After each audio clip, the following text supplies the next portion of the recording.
Welcome to another video. Tonight we have 10 true stories. Quite a few of these stories were submitted to my subreddit, reddit.com/r/slumberreads. So this is a quick reminder that if any of you have stories you would like for me to read on the channel, that is the best place to submit them. I will have it linked in the description if you are interested. If you enjoy the narration, please be sure to drop a like rating. If you are new to the channel and you enjoy the narration, be sure to subscribe and leave a like rating. It would mean quite a bit. I hope you all enjoy the video, and as always, I hope you all have a great night.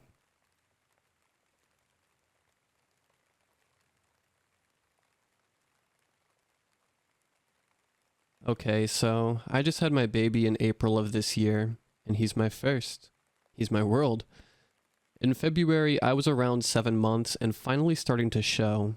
I was a late shower, so the 7-month mark was finally the point where you could say with certainty that I was pregnant if you saw me in passing. I live in Arizona as well, so it doesn't get too cold here, and I was wearing a tight sweater that showed off my bump. I was super proud of it. Anyway, I was at Walmart after work picking up a couple groceries, and I was approached by a lone woman. She was a little shorter than me and had brown hair, and looked around 35 if I had to guess. She seemed normal enough, and sweet. She struck up conversation with me about my bump, the typical, how far along are you, and I can tell it's a boy by the way you're carrying. Again, she was sweet. But she lingered a little too long. I can't think of a reason for this in that particular moment, but the woman gave me a super weird vibe. I let her know that I had to get home to make dinner, and then she asked me for my information. She said she owned a children's boutique and would love to meet up with me to give me clothes for the baby. This seemed odd for several reasons. Why, as the owner of a children's boutique, would you just give away your merchandise to a stranger you just met? I politely declined, and when she asked to take my phone number down in case I changed my mind, something inside me was screaming at me to not give it to her. I let her know that I was really not interested and went to check out. For some reason after that interaction, I felt super unnerved, and as I walked out, I looked behind me. She was leaving the store as well. I had already started walking to my car, but it was dark and I was parked far away, so I began to walk closer. I parked far because I had heard walking was good for pregnant ladies, but in that moment, I was regretting making that decision. To my relief, she walked to the passenger side of a car in the same row as mine, and I still had a ways to go. I didn't see her get in or anything, but I was relieved nonetheless. When I finally got to my car, I suddenly got the intense urge to lock it as soon as I closed my door. I am thankful every day that I did, because a millisecond later the woman sprinted up to my car and violently tried to open the passenger door.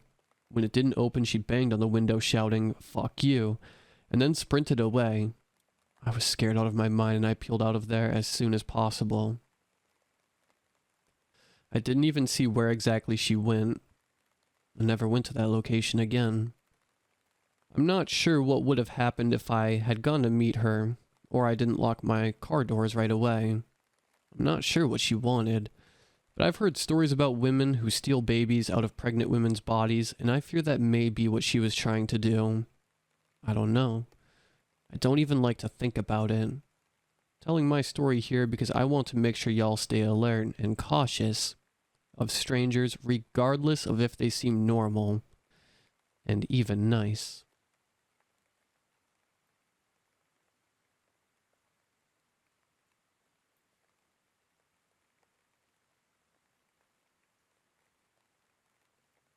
I'm from a small town, the kind where you were in the same class with the same kids from preschool through graduation.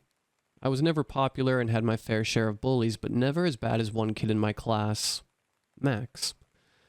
He was on the shorter side and had these little round glasses with his hair slicked to the side like he was right out of a movie cast as the stereotypical nerd. He kept to himself and didn't really interact with others if he could avoid it. Fast forward to 8th grade. when we were paired as lab partners and had to sit at the same table together every day for the entire year. I considered myself a nice person and always went out of my way to make sure I wasn't rude to people, especially people who hadn't done anything to deserve it. So, of course, I was friendly and happy to be his partner, as long as he did his fair share of the work. A year came and went. He was shy but polite, and we got along fine being partners. Ninth grade started, and I had a lot of troubles at home with my birth father, so I chose to move in with my mother a few towns over. I was only about 30 minutes away, but I had to start a completely new school a month into my freshman year, and it was scary. I may not have been popular at my last school, but I did have several friends whom I loved and missed dearly. My mom would even drive me to the other town to see my friends and hang out, and I also started making new friends at my new school. It was a good setup, and I continued this way until I was 16 and could drive myself. I never heard anything from Max, and honestly, I had kind of forgotten about him. That was until my junior year of high school. I started casually seeing this other guy, Jack, from my hometown, and he asked me to go with him to prom. I was excited and happy to say yes, as I would get to spend the night with him and my friends from childhood. A couple of months before prom, my mother told me there was a new lady at her job, and she was asking about me because her grandson was seeing me, and she wanted a picture so that she could put a face to my name. My mother knew Jack and knew this wasn't his grandmother, so she asked his name, and wouldn't you know it, it was Max. My mother showed her a picture of me that she had on her desk, and the lady went on her way. A few weeks later, she asked for the color of my prom dress so that she knew what to get Max so that we matched. My mother was confused, but told her it was pink. About 2 weeks before prom, some of my friends from my hometown told me that Max had been telling some people that we were going to the dance together, and that he was so excited. I thought this was creepy, but I didn't put too much thought into it. The night of prom, I picked Jack up, and we headed over to the school only to find Max and his grandmother waiting outside the entrance so that she could take pictures of us before we go in. I was not one to disappoint people, so I politely took a couple of pictures with him as my actual date stood off to the side and waited. If Max's grandmother was confused that I had another date, she didn't show it. The rest of the night went smoothly. Jack and I had a great time. We didn't see Max anymore and assumed he had left. Other than his grandmother telling my mom that he lost my number and trying to get it for him, which she thankfully didn't do, I didn't hear much from him until we graduated. I went to a state college, and I had heard that he had gotten into a well-respected private university. Everything was fine for the first few weeks of college, and then I ran into him. He caught me on the way to class one day. I was polite and asked him if he was a student here too, which he was, and I chatted with him for a minute before hurrying off to class. It was a relatively harmless interaction, but still creeped me out a bit since I knew he got into that other school and wondered why he chose to go to a state college. For the next few months, I ran into him almost daily. He always wanted to talk and never seemed to be with anyone else.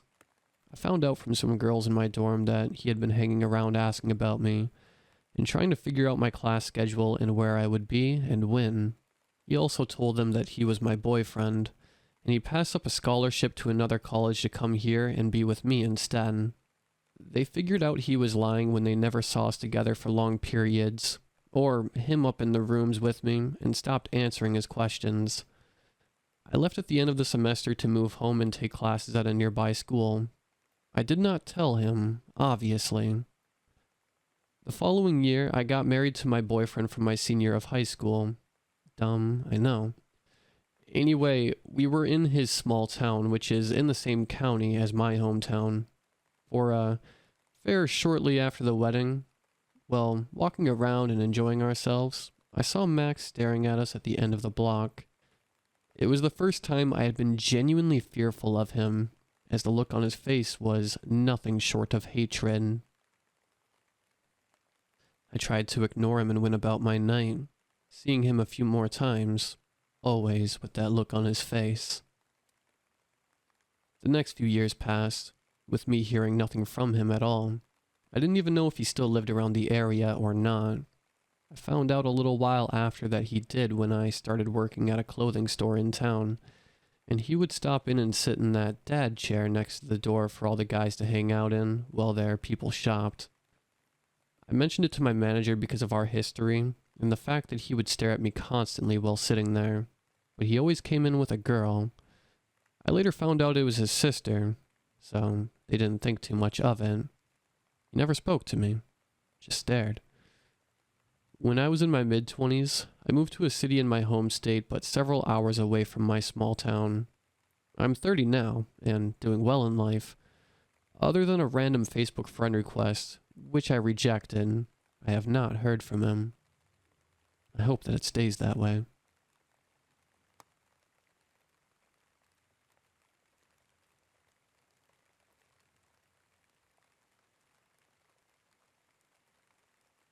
This summer, I decided to pick up some graveyard shifts at my current full-time job, simply because it pays more, and I'm a university student drowning in student debt.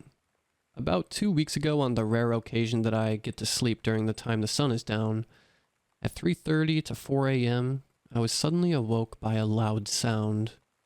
Me being half asleep, I honestly didn't know what the sound exactly was, so I just chalked it up to it being one of my neighbors dropping something because I live in an apartment with very thin walls. So I just try going back to sleep. After about 10 minutes of laying there with my eyes closed, I hear the sound again, but this time I'm pretty much awake, so I recognize what the sound is immediately. Someone was knocking on my window. For context, I am a single female living alone and in a basement suite, so my windows are basically level with the sidewalk. Anyway, obviously I'm freaked out. I don't know what the heck to do. I don't want to move and make any loud noises so they don't know I am home, and I'm just frozen laying in this bed. Then I hear the knocking again. I instantly bolt up as my fight or flight kicks in and run to the front door, which has my keys with my pepper spray on it. The keys clink together and make a noticeable noise, and the knocking starts to get more intense and loud. This is when I realize the window with the screen by my bed is almost all the way open because my cat likes to sit on the edge, and I forgot to close and lock it. I start to freak out, already having major anxiety. I start looking for my phone just in case I need to call the police. Me being clumsy and shaking from anxiety, I drop the phone on the ground, and whoever is at my window proceeds to what sounds like slide either his fingernails or a sharp object down the screen. I realize this person's intentions are either to come in or scare me. So like an idiot and not thinking, I run to the window as fast as I can, slam it shut, and lock it while avoiding looking outside at whoever it was. The knocking stops and I wait about 30 minutes without hearing any knocking. I lay back down and go back to sleep. The next morning, I honestly couldn't believe what even happened to me. I start to think maybe it was a dream, so I go outside and investigate, and I see an empty beer bottle and a ripped up blanket. I text my only friend that knows where I live and ask them if they were fucking with me. They say no, which I figured because they don't drive and live quite far away, and the buses around my house stop running well before 3 a.m. So I called my landlord and told him what happened, and he says to ignore it, and this happened before, which is creepy. Anyway, I obviously recognize now I should have done a lot of things differently and called the police right away.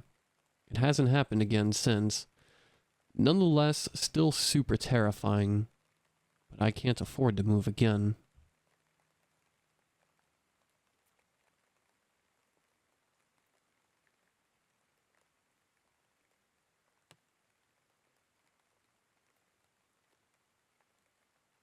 I've been working for an independent hotel for just over 4 years now. We're the #1 rated hotel in our city, and proud of it. I mostly work in housekeeping, but I've done some time at the front desk as well. I love my job and have always said that my bosses are great. Now, being a housekeeper, I've seen some things. I've seen a room where someone snuck in their dog, kitten, and chicken. We don't allow pets. I once had a room that I was cleaning as a stayover that had tripods set up around the bed, professional camera equipment cases, an adult-sized pacifier, on site, and XL-sized children's diapers. The two people that were in that room were in their late 20s. I even had a room once that we had to call the cops on for a raid because we found meth. They found a lot of drugs and guns in that room. But today's the first time I've ever actually felt scared to be in a guest's room. As I'm working on a room that's already been vacated, a man in the next room over catches me at my supply cart. He's said to be staying for several days, and tells me, "You can go ahead and clean my room now. I'm going down for breakfast." Excellent. I love getting my stayovers done early on. It makes things easier for the people working laundry the sooner we get the dirty laundry down to them. So, I pop over into his room, opening it up and propping the door open with a stopper like we always do. The first thing I notice is that he has around 20 prescription bottles lined up on one of the two beds, along with insulin and needles. I'm nosy, I'll admit it, and I wanted to see what he was on. Oddly, it was only 2 different types of medication for all 20 bottles. About 2/3 were a diabetes medication, and the rest were a cholesterol medication. That's a little weird, but he has so many bottles of the same meds. But whatever. I go to make the bed and see that some of the bedding has been stained, and sigh. Knowing now I'll have to change all the bedding now instead of just being able to turn down the sheets and blanket. So I leave the room, closing it behind me to get the linens I need, and then head right back to the room. I prop the door open again and head to set the clean linens on the desk chair when I see out of the corner of my eye 2 notes sitting on the TV armoire. It wouldn't have meant anything except I caught the word "kill" scrawled on it. I dropped the linens and took a closer look. What I read on the first note made my blood run cold. "You don't have to forgive her. You just can't kill her. You are here to take money and alcohol away from you. Get over having to kill her, and you can safely leave." My heart was pounding. My eyes went to the second note, which had just looked like a to-do list at first glance, but in the end, my stomach churned. Spray and wash. Apply for Medicare. Insubordination. The soul is healed by being with children. Bank card follow-up. Inheritance. Savings. Kawaii Pop. 10,500. Map, Montana. There will be a day of reckoning. Did you tell Mom what I said? How did Bev get my address? It was too much. I quickly snapped pictures of them on my phone so I could show my boss why I would not clean his room. I left the room quickly, closing it up behind me. As the door closes, I turn and see the man just 10 feet away from me coming back to his room. My heart is in my throat, but I manage to smile and tell him, "I need more supplies. I'll be back to your room in a bit." I take off straight for the elevator, having noticed our maintenance man waiting for the slow transport. In a hushed tone, I tell him what I found, and he sees I'm shaken. Not a normal state for me. He rides down with me, and I go straight to my boss and tell her that for the first time in all these years, I am not comfortable being in a guest's room. I show her the pictures and her face is still and pale. She goes to the front desk and asks our general manager for a minute of her time, and brings her into the office to show her. She agreed. This was not a safe situation, and took our maintenance man with her to go inform the man he had 1 hour to get his belongings and leave the hotel, and he was not welcome back. I spent a few minutes in the laundry room trying to calm down. Then my boss went back up with me to the floor until the man was officially out of the hotel. I don't know who Bev is. I don't know who the woman is that he didn't feel he needed to forgive.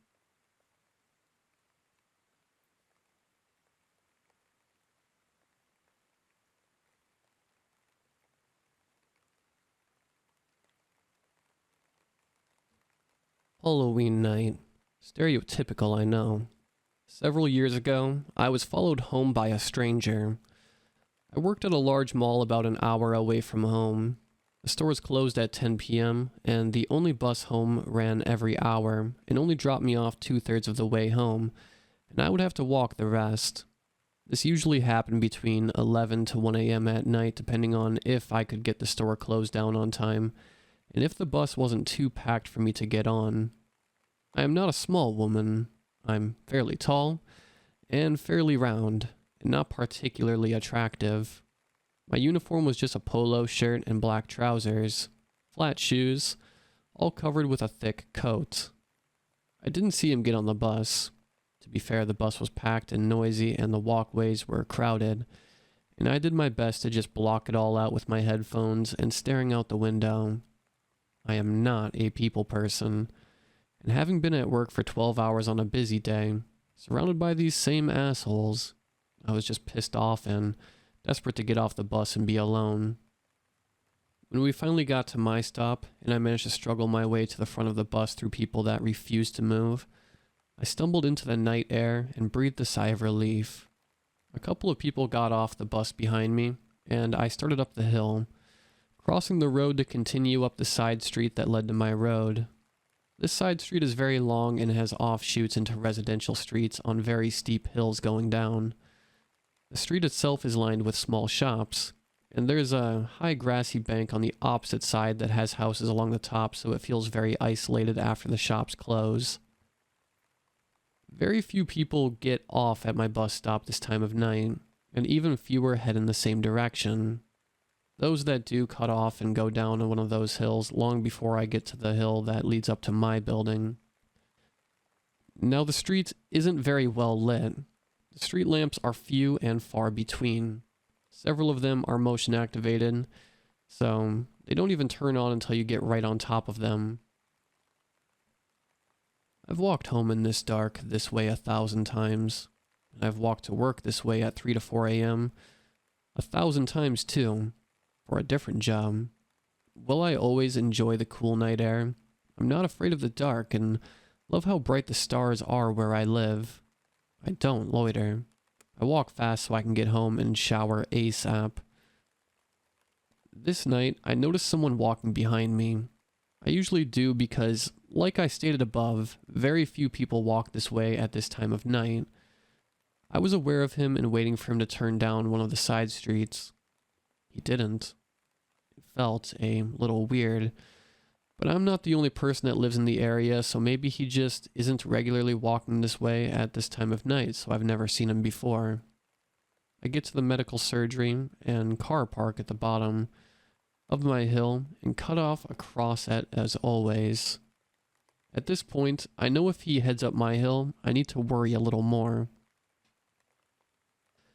This hill goes alongside the surgery, and then there are high walls on my side of the street that block off the flats in the other side from the road. They can only be accessed from the road before mine. At the top of the hill, this wall ends and turns into an alley that runs parallel to my building. The opposite side of the road has multiple closed pubs, a closed corner store, and an old church that has been converted into a Muslim worship center, which is also closed. There are even less street lamps here, and my building is surrounded by a metal fence, with 20 or so feet of grass that slope down the entrance of the building where the doorway is lit up. The point is, it's isolated, and the only reason someone should be up here this time of night is they live in my building. This guy crosses the car park after me. Now I'm feeling concerned. I know he doesn't live in my building. There are 9 flats over 3 floors and 10 people. I know all of them, and they know me. We would recognize each other even in this level of darkness. So I walk faster up the hill, hoping to get in the building before he catches up. He starts walking faster too. I can hear him gaining on me, and by the time I get to the gate, I know he's too close for me to be able to open the door and get inside before he's on me. The building is dark, and I know everyone is in bed, and it makes me feel all alone, and at this point, I'm shitting myself. So thinking quickly, I cross the road and walk further up the hill behind parked cars.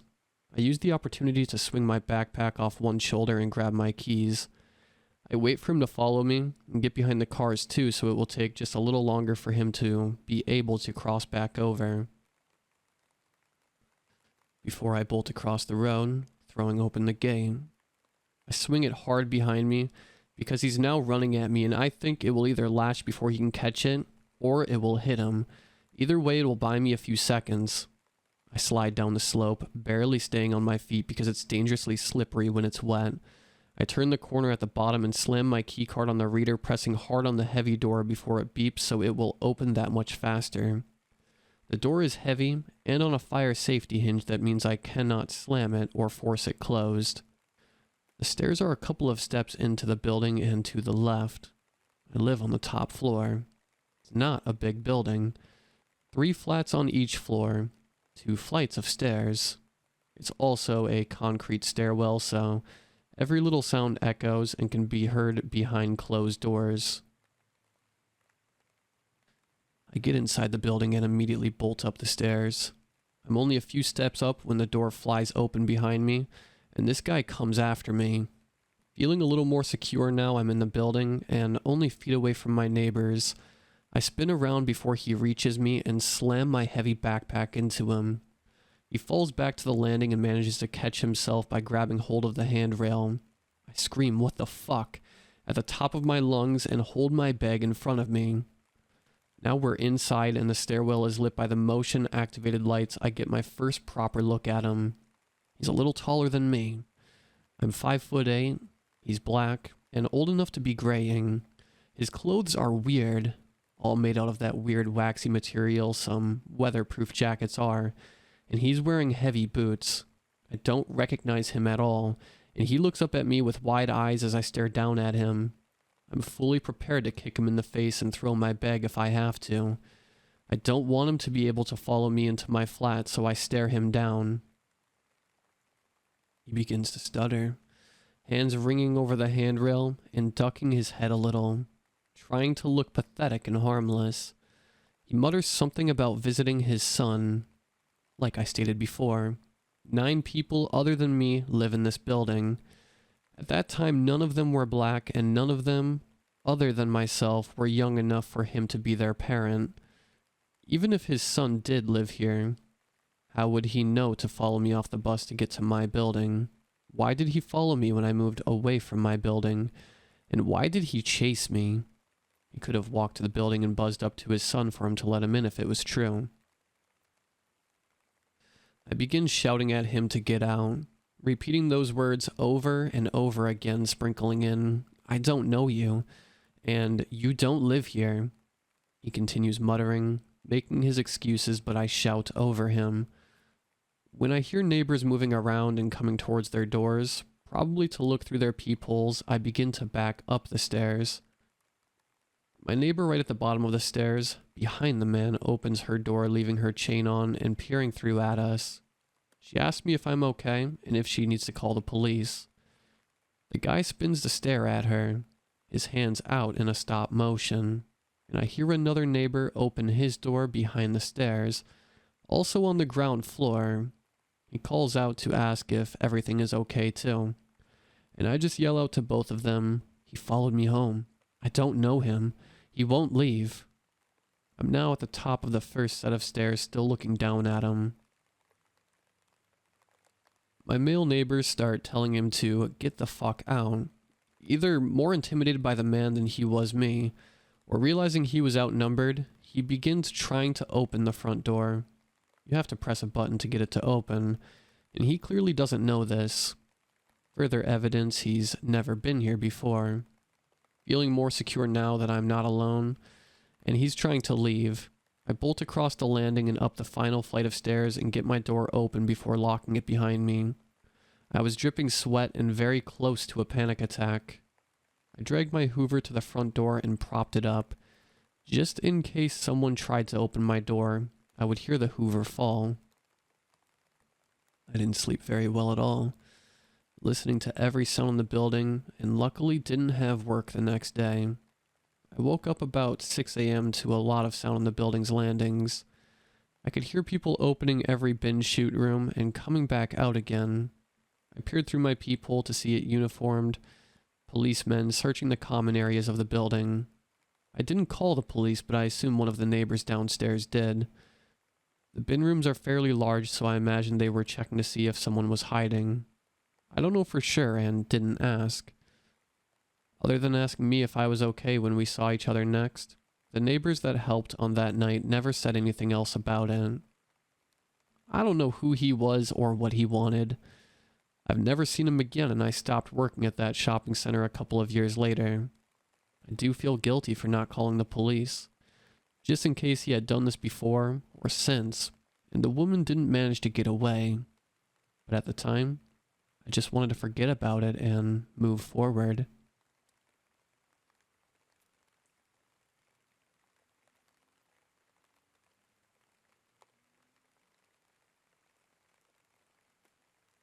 This happened a few years ago. When I was 18 or 19, I started taking driving lessons. First, the theoretical part, which ends in a written test, and then the practical part, which the actual learning of driving a car. It's a bit of a long story since it spans over a few months, so bear with me. Spoiler, it ends well, at least for me. Now, I was never really interested in learning how to drive, as I live in a suburban area next to a very big city, so public transportation is rarely an issue.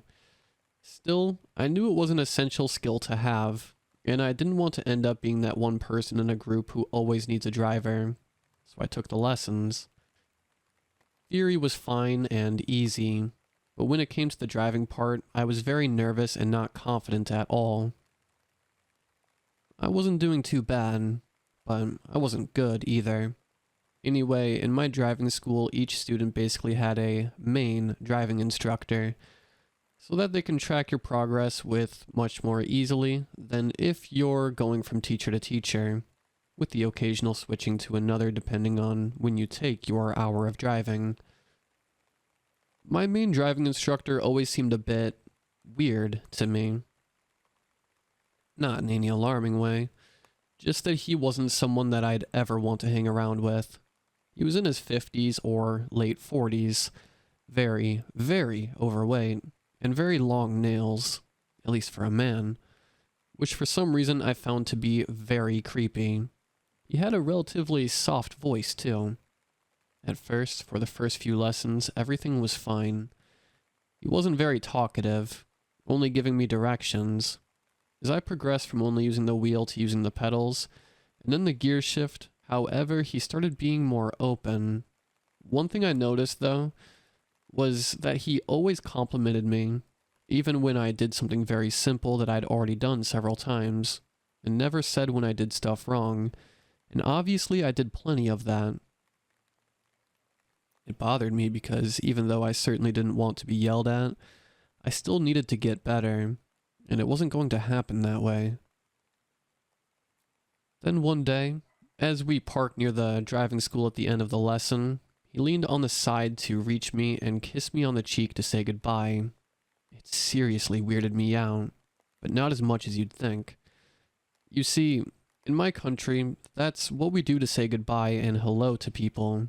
You've probably guessed where I'm from with that, though not in a professional setting, and certainly not between teacher and student. So it was weird, but not overly alarming. Another day, he said that he was going to buy me a coffee when I passed my test. This, I said sure, with pleasure. I didn't see anything wrong with my driving instructor buying me a €1 coffee at the machine in celebration. Except that a couple of lessons later, we were talking and happened to pass in front of a McDonald's, and he joked that when I passed my test, he'll take me to a restaurant, but a much better one than a fast food chain. No. Another red flag. One day the director of the school rode in the back with us, and he was basically doing checkups on the students, and suddenly my driving instructor was doing his job perfectly, asking me if I had questions, going over what I did wrong, what I did right. A real, normal driving lesson. Felt nice, for once. By now, I was 10 times more nervous going to the lessons. I kept making excuses to cancel, but In my country, driving lessons are extremely expensive, and you can only cancel 48th before, so I couldn't afford to lose any money. By this point, I just wanted to get it over with as quickly as possible. Problem is, I just wasn't making any progress. A couple of times we did a bit of an overtime, like 5 or 10 minutes, nothing major, and he once told me that he could give me private lessons, that it'd be our little secret. Yes, that one cliche sentence. The kissing thing kept on for a few lessons. He had even put his hand on mine over the gear shift a few times, or touched my leg as an excuse to reaching for something. Then he did the one thing I just couldn't take. He must have looked at my file and got my phone number. He then sent me a text, just asking an innocent question about the time of our next lesson. Except that this kind of stuff goes through the secretary, not the instructors themselves.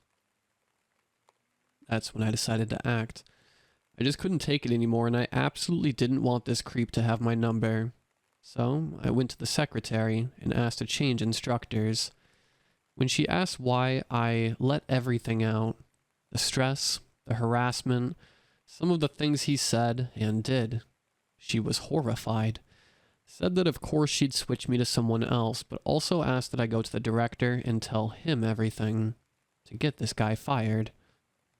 So I did. I knew he was a good person, and only a couple of sentences in, he had his head in his hands in pure despair. He asked for a screenshot of the text, which I sent him. He said he would do his best, but where I live, you can't just fire someone on a whim. You need proof, solid reasons, and the like. Something that I'd never be sad about before now. Anyway, a few days later, I got a new instructor. One that had no issues pointing out my mistakes. It hurt a bit, especially when I realized that I was much worse than I thought, and that most of my lessons had been completely useless. Still, it was a nice change to be treated like an idiot. The creepy instructor wasn't fired for a few weeks, so sometimes I sadly crossed paths with him, but he always avoided looking in my direction. I guess he knew exactly who ratted him out. I admit, it frightened me a bit, that he'd try to do something in retaliation. 2 things happened after he was fired, which make this whole story even worse.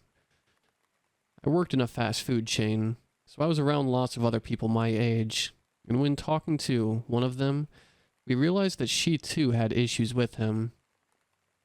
Same kind of behavior, except that she was luckier because she passed her test not long after she first had a lesson with him.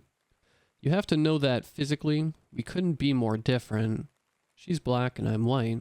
She's thin and I'm overweight. She has long hair and I have short hair.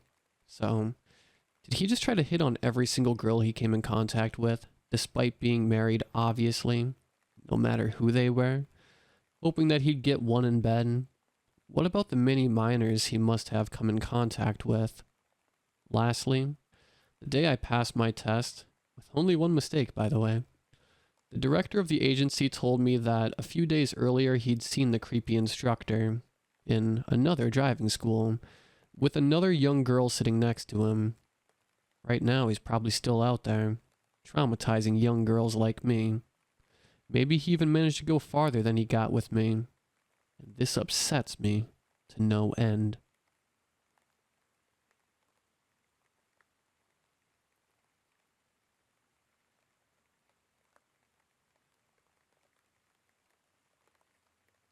Everything I'm about to describe is true, exactly as it occurred in the late summer of 2021. There's a woman who has been walking her dog down the street, and she always wound up walking very near to my house every single day. Sounds normal enough, doesn't it? To me, it seemed that way too, at first. Until I noticed odd, little things about her, like wearing the same clothes every day, a black slip dress, long and sleeveless, with a slit up the sides. Until I noticed she is extremely sunburned looking, which I guess might be from walking her dog in the late Louisiana summer sun each day for what seems like hours on end. until I noticed the honking big stick she carries that's about a foot long and roughly sharpened to a dull point. Now, if you were like me, by this point nearing the third or the fourth week straight of seeing this woman walking her dog on my street, along the same route every day, now she's starting to look a little less normal. Actually, very not normal at all. And a little alarming, actually. Not to mention she's been coming closer and closer to my house, and I have even seen her walking in my front yard and up into my driveway. But I'm 34 and female myself, and I'm not personally intimidated by this woman as she looks to be very unwell, possibly homeless, or even a victim of prior trauma, and the stick could just be whatever she could find for self-defense. Certainly, her decrepit-looking wiener dog doesn't seem like the best choice for a guard dog. But I have a kid sister, 15, and my own little girl, 4, to think about. Because honestly, I'm not sure what this leathery batshit raisinette is capable of. And it's been weeks that we see her every day walk past our house on her dog walking excursions. And I say by the house, but I mean this woman literally walks right past my house, right past my parked car, right in between my house and the neighbor's house, into the backyard. In the back, a chain link fence closes off the otherwise open yard, separating us in relative seclusion from a shabby apartment building and a few businesses. Then there is a busy main street behind that. About midway between the houses, the fence has a space which is trampled almost flat, and it's large enough that 2 people can easily step over it at the same time. So I figure, aha, this is how she's getting in and out. I never actually saw her coming or going by crossing over the fence, only walking between the houses to go into the backyard, as this was the logical conclusion to draw at this point, until what happens next. Because this very moment I saw her again. This woman just walked past my front window, and I watched from the side window as she headed straight back behind the house and into the backyard. From the window that looks out onto the backyard, I see the dog sniffing around this old tree trunk off towards the neighbor's side near the flattened fence. Walking listlessly, she follows the dog around the tree trunk. And I'm thinking, okay, the dog is going to pee back there, as there is a small thicket there behind the tree stump. But the woman follows the dog and pushes further back, further into the thicket. It isn't deep. After pushing saplings aside at the very back, she opened a narrow passage between the foliage, stepped through, and just disappeared.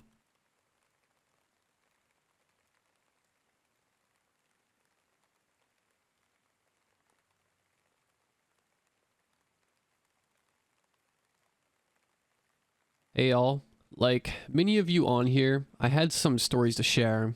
I listened to Slumber at work and noticed some people putting their true ghost experiences, so I figured I'd do the same. Now I'll preface this that I am a believer in many paranormal and supernatural things, but none of my experiences have been slight. That is to say that everything I've ever witnessed has been rather blatant or aggressive. My girlfriend thinks I may have a gift of sight I should develop. Never doing that, but just context for some of the odd things I witnessed. First off, I'll talk about my current apartment. I moved in with some friends about 3 years ago, and we were all excited. We were all having problems at home and ended up banding together to afford a nice 3-bedroom in a cozy complex. Things were great, and the move-in was fast. After about 2 weeks, I apparently scared my ex.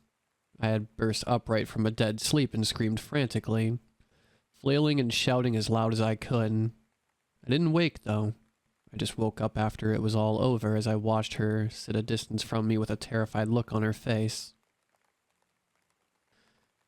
It had been a while since I had one, not since I was a little kid, but I told her that I did have night terrors and she felt better.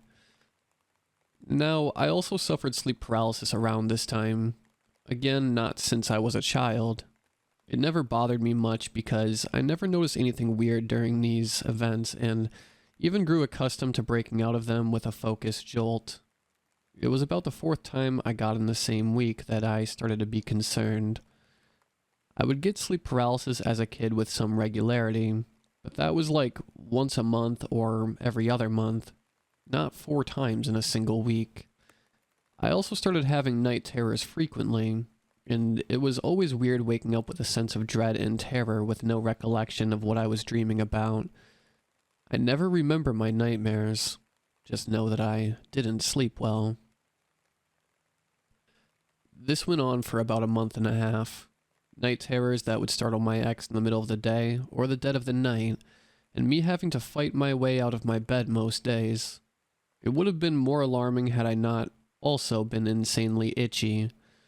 They moved us in fairly quick, and it seems that the chemicals of gassing from the new carpet hadn't finished, and it was agitating my skin fiercely.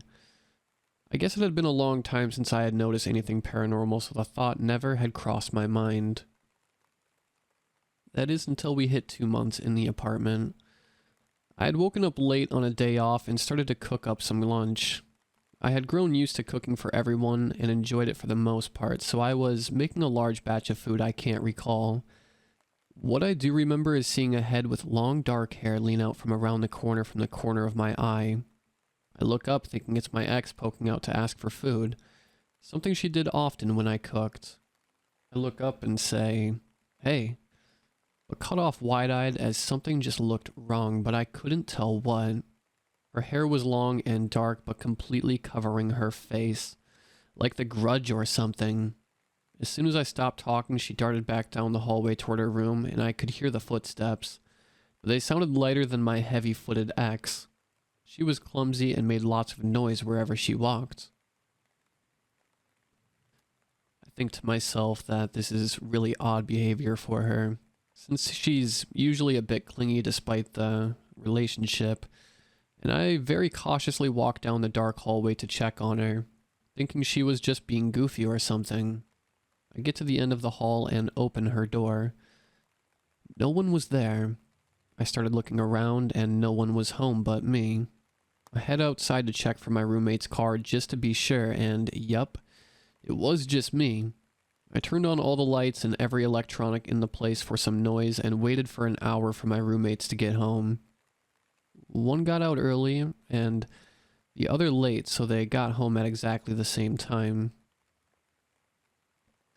When they got home, I told them both what happened, and while my ex seemed to think I was joking around, trying to spook her, my other roommate looked at me concerned. I pressed him because, after knowing him for around 17 years at this point, I knew he was holding out some information with that look. He told me that he had actually had nightmares and sleep paralysis every single night since we moved in, and that's actually why he had been so tired the last few weeks. All the strange occurrences stopped that day. It's been 3 years since, and not a single other thing has happened, at least that we've noticed. We have begun to suspect a ghost is messing with the thermostat, and of course the most recent event that happened this past weekend happened outside the apartment. But inside, not an odd thing has transpired.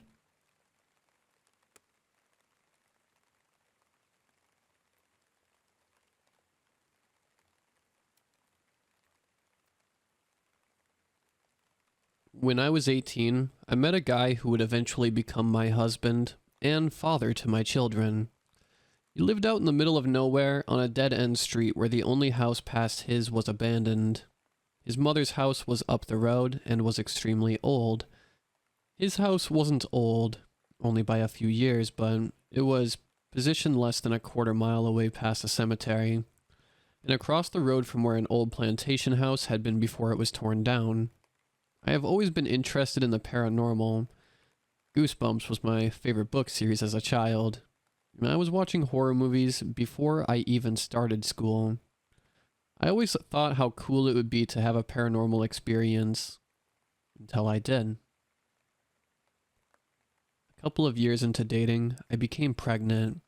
I used to stay with, we'll call him Wade, on the weekends, and though it was kind of creepy out there, I hadn't experienced anything paranormal at this time. Wade's mom always talked about her home being haunted, and when Wade told stories of his childhood, it seemed to be true.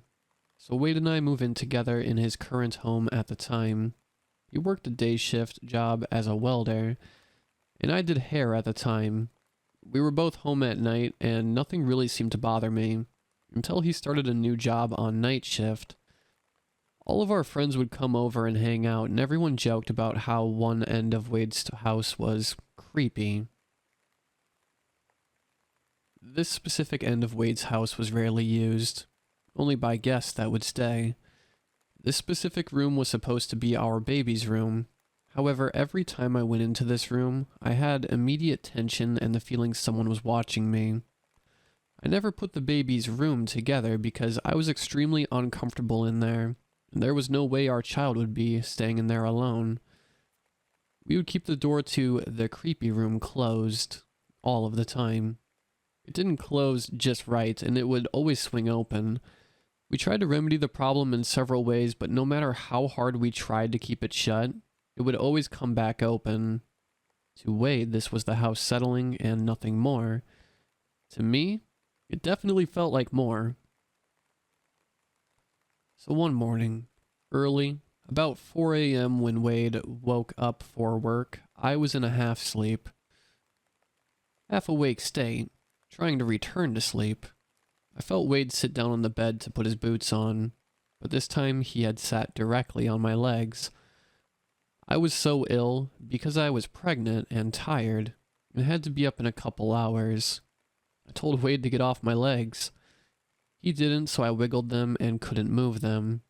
I got more agitated and still half asleep started trying to kick him off my legs, thinking he was messing with me.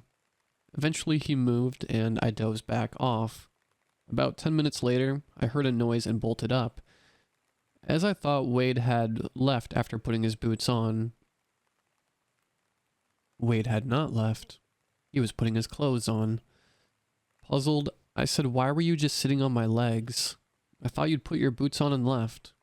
Wade, in a rush, said, "No, I just got out of the shower. I'm running late, and I didn't sit on your legs." Knowing how my legs were immobile a few moments earlier made my blood run cold. I didn't go back to sleep that morning. I laid awake wondering if I had dreamt that, or if it was something more. So, fast forward a couple of months, and Wade had started night shift for another company. He worked 3 to 11. I got home every day around 6. Everything felt normal at home, until it got close to 9 p.m. every night, and then things started to feel off. I stopped watching the horror movies I loved, Criminal Minds and CSI, thinking maybe it was the pregnancy and hormones and I was freaking myself out. Nope. Still had a darker feeling in my home later at night. I retreated to my bedroom every night at or before 9, shut the door and watched something funny on TV to try and fall asleep. When Wade would crawl in the bed after work, I would always have a sense of relief.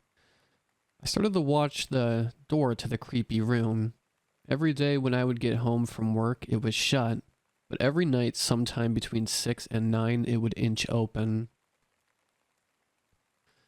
I never went back there after dark to close it.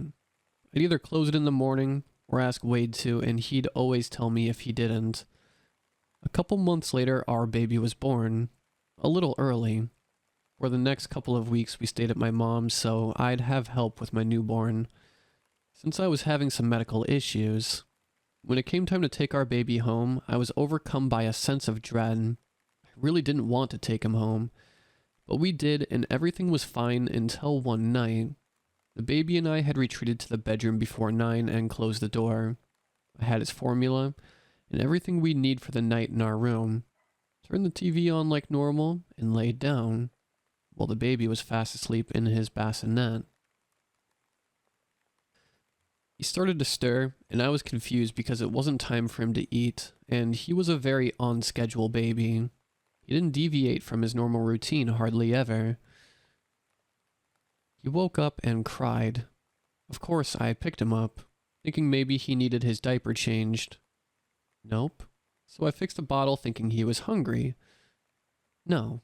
So I sat up on the bed, leaned back on the wall, and just held him on my chest. He was perfectly content there. At this time, we had arranged the bedroom to make more room for the baby's bassinet, so the bed sat facing the door. I always kept a light on in the kitchen, and it shone a sliver through the bottom of our bedroom door. I was watching TV and the baby was dozing back off, and I heard a loud noise from the kitchen. I immediately jerked my head. I watched the food for a second and realized there was a shadow keeping some of the light from coming in the bedroom. It was brief and only lasted a couple seconds, but I was terrified. I froze. I just stared at the door for what felt like forever. I messaged my husband and told him he needed to come home. He couldn't, of course, and he was working overtime, so he didn't get off until 1 that next morning. We sat for another 15 minutes, and then I became extremely anxious. My fight or flight response was kicked into overdrive. I paced my bedroom floor trying to decide what to do. The only way out of the house was going through the kitchen. A heavy feeling started to come down on me, and I felt the immediate urge to get my child as far away from there as I could. I changed him, got dressed, and decided to go. As soon as I opened the bedroom door, I felt like something was breathing down my neck, right on top of me, almost surrounding me. I kept my eyes focused on the baby's carrier and diaper bag. Every step I made trying to buckle him and grab his stuff came with more urge to leave. Immediately, then, as I finally snapped the last buckle, I heard a woman's voice say, "Go." And I did just that. I grabbed him and went. As soon as I left the driveway, I felt more at ease and just started crying. We drove for a couple hours, crying and questioning if I was losing my mind. The baby slept the entire ride, and when my husband left work, I headed back home. I made it home first and didn't believe it when I had no anxiety about returning home. I waited in the car and my husband pulled in about 5 minutes after me. He went in, and I followed behind and was so surprised that my house didn't have that sinister feeling it had when I left there. It felt calm and not so tense. I was exhausted, so I went to bed. The next day I replayed the events and explained everything to Wade. The more I thought about the woman's voice, I wondered if it had been Wade's grandmother that was buried in the cemetery up the road and had lived in his mother's house until she passed, trying to protect her great-grandson from whatever sinister thing was there that night. We moved closer to Wade's work about 2 months after that, but nothing paranormal happened for the remainder of our time in that house.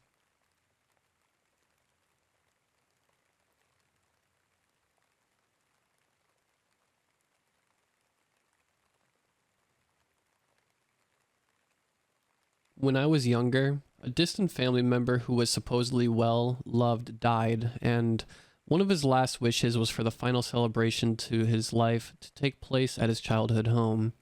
His son decided to respect these wishes and contacted the current owner of the house to ask if a small gathering could be hosted on the premises and entirely outside. As far as he and everyone else could tell, the homeowner was kind and understanding, and agreed, offering to help out but being clear on boundaries and such. Fast forward to the event itself. My family is arriving, I'd say around mid-afternoon, and I have this horrible, anxious feeling deep in my stomach that I can't shake. I mention it to my mom, saying something silly that I probably heard on TV about my gut feeling, and my parents shrug it off and tell me it's fine and to come on. I trust my parents, so I step out of the car, all dressed in a cute dress and layered in cheap plastic jewelry, that I proudly chose myself to appear formal for this serious occasion. My mom, my dad, and I all walked towards the backyard, aiming towards the right-hand side of the house as the inside was off limits due to it being private property, when a man busts out of the door holding a knife. This is not just a normal knife intended to occupy the children. No. This man busts out of his front door, screams at everyone talking about how horrible we are and how our family is disgusting, all while gripping a beat-up looking knife. Immediately I panic and my fight or flight, in this case flight, kicks in and I make a beeline to our old blue car I only just got dragged out of by my dad. I jump in and slam the door behind me, panicking with tear-blurred vision and an incredibly upset stomach. When I look out the window and see the man, the crazy man who made the quick decision to target an elementary-aged little girl as he took a swing at the car and hit the area above the back tire, creating a loud ringing and a dent. My dad, who took what felt like 5 hours but was probably around 10 seconds, pushes the man away and jumps in, my mom following quickly behind. We speed away from the house and back home, not mentioning a thing except for how proud of me they were for running, and that they'll listen to me if I ever have that horrible gut feeling that something is wrong again. Though both my mom and dad kept shooting quick glances behind the car and whispering to each other. My family never discussed this event with me ever again, but when I asked my mom what happened years later, she explained that the man decided to do a Google search on our family and found out somebody from our family did some bad things and decided that this was evidence enough to attack our whole family.